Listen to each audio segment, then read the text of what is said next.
Hello বন্ধুরা, আজকে আমরা চতুর্থ শ্রেণীর আমার বাংলা বইয়ের পাঠ 4 অর্থাৎ বাংলার খোকা গল্পটি পড়ব, যেটি লিখেছেন মমতাজউদ্দিন আহমেদ।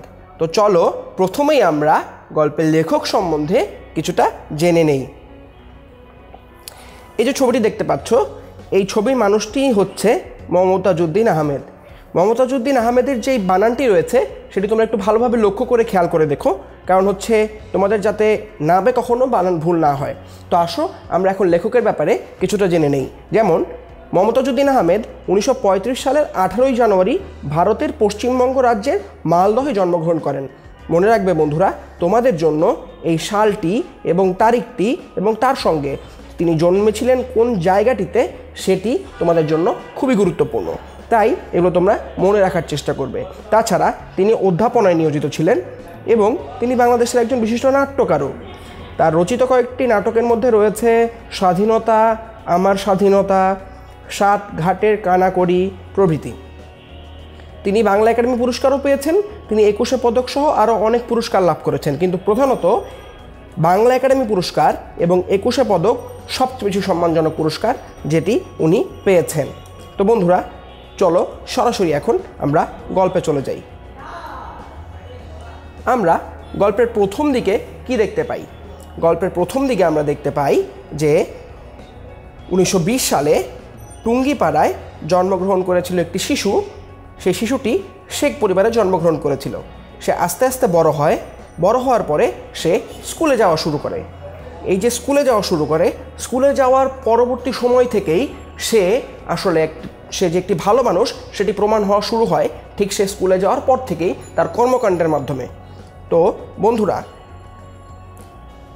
পাঠের এতটুকু অংশে আমরা কিছু যুক্তবর্ণ দেখতে পেয়েছিলাম, যে যুক্তবর্ণগুলো খুবই গুরুত্বপূর্ণ।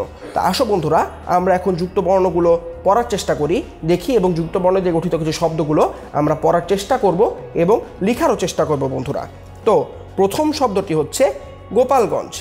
গোপালগঞ্জ শব্দের মধ্যে এই যে যুক্তবর্ণটি রয়েছে সেটি গঠিত হয়েছে ইয় এবং তার সঙ্গে জয়ের সমন্বয়ে। তো বন্ধুরা, একই যুক্তবর্ণতে যদি আমরা আরও কিছু শব্দ দেখতে চাই, সেগুলো হচ্ছে জঞ্জাল বা খঞ্জন।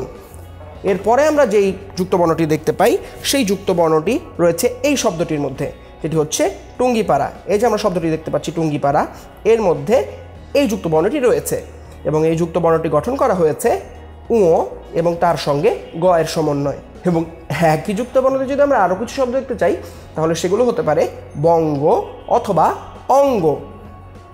এর পরের শব্দটি হচ্ছে পুত্র সন্তান। পুত্র সন্তানের মধ্যে এই যুক্তবর্ণটি রয়েছে, যেটি গঠিত হয়েছে দন্ত ন এবং তার সঙ্গে ত এর সমন্বয়ে। এবং একই যুক্তবর্ণতে যদি আমরা আরও কিছু শব্দ দেখতে চাই, সেগুলো হচ্ছে প্রান্তর বা অন্তর। এবং সর্বশেষ আমাদের জন্য যে শব্দটি অপেক্ষা করছে সেটি হচ্ছে স্কুল। স্কুলের মধ্যে এই যুক্তবর্ণটি আমরা দেখতে পাচ্ছি, সেটি গঠিত হয়েছে দন্ত স এবং তার সঙ্গে ক এর সমন্বয়ে। এবং একই যুক্তবর্ণতে যদি আরও কিছু শব্দ দেখতে চাই, সেগুলো হতে পারে অস্কার বা ইস্কাটন। বন্ধুরা, এখন পাঠের এতটুকু অংশের মধ্যে আমাদের জন্য কিছু শব্দ অপেক্ষা করছে, যেগুলোর অর্থ আমাদের জানা খুবই প্রয়োজন। তো বন্ধুরা, প্রথম শব্দটি হচ্ছে পথ প্রান্তর। পথ প্রান্তরের শব্দের অর্থটি কি বন্ধুরা? পথ প্রান্তর শব্দের অর্থ হচ্ছে পথের পাশ বা রাস্তার শেষ সীমানা। অর্থাৎ পথের পাশে যে জায়গাটুকু আমরা দেখতে পাই, রাস্তার পাশে যে জায়গাটুকু আমরা দেখতে পাই, সেই জায়গাটিকেই বলা হয় পথ প্রান্তর বা রাস্তার শেষ সীমানাটিকে বলা হয় পথ প্রান্তর। এর পরের শব্দটি হচ্ছে সোনালী, যার অর্থ হচ্ছে স্বর্ণবর্ণের। অর্থাৎ স্বর্ণ দেখেছি না বন্ধুরা আমরা? এই যে স্বর্ণ রয়েছে, সেই স্বর্ণের রঙের যে কোনো জিনিসকে আমরা সোনালী বর্ণের বলতে পারি বা সোনালী বলতে পারি। অর্থাৎ স্বর্ণবর্ণের অর্থাৎ স্বর্ণের রঙের, সেটিকেই আমরা সোনালী বলছি। বন্ধুরা, পাঠের এতটুকু অংশ শেষ করার পরে তোমাদের জন্য কিছু প্রশ্ন অপেক্ষা করছে, যে প্রশ্নগুলো তোমাদের উত্তর করতে হবে। তো বন্ধুরা, চেষ্টা করো এই প্রশ্নের উত্তরগুলো তোমরা যাতে সঠিকভাবে দিতে পারো। খোকা কত সালে জন্মগ্রহণ করেন? খোকা কোন জেলায় জন্মগ্রহণ করেন? খোকার বাবার নাম কি? খোকা দু চোখ মেলে কি দেখেন? বন্ধুরা, পাঠের মধ্যে আমরা এতটুকু অংশে এই প্রত্যেকটি জিনিসের তথ্য পেয়েছি। তো তোমরা এখন এই তথ্যগুলোর উত্তর খুঁজে বের করার চেষ্টা করো। তারপরে যদি কোনো সমস্যা হয় আমাদের সাথে যোগাযোগ করতে ভুলো না।